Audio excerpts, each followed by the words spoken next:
তোমার কি বাচ্চা আছে? না। আরে নাই কেন? তোমার একটা বাচ্চা থাকা উচিত ছিল না? বলো না তোমার বাচ্চা আছে, এটা আমি একটু শুনতে চাই। তুমি একটা বার বলো বাচ্চা আছে।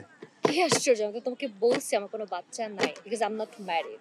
আমি শিওর তোমারও বাচ্চা আছে, তুমি লুকায় রাখছো, বিয়ের পরে হুট করে বাইর করবা। কি আশ্চর্য, বাচ্চা থাকলে মানুষ লুকায় রাখে নাকি? বাবারে আমি কালকে রাত্রে স্বপ্নে দেখছি। তুমি কি স্বপ্ন দেখছো? ওটা কি আমার জন্য ইম্পর্টেন্ট? আমি তোমাকে বলছি না আমার বাচ্চা নাই। আর আমি তো বিয়ে করবো তোমারই তো বাচ্চা আছে, ওটা বাইর করতে সমস্যা আমি নাকি? তোমাকে বলতেছি না আমার বাচ্চা নাই।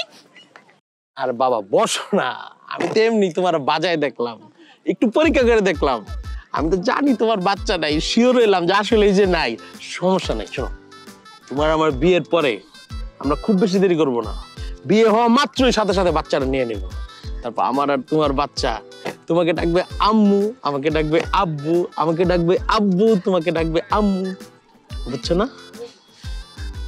কি কি কালারের বাচ্চা নিবা তুমি? তোমার যে কালার। আমার কালার কি ভালো লাগে না? না। আমার কালারের বাচ্চাটা দিব, প্রত্যেকটা ছেলেকে কালো বানাবো।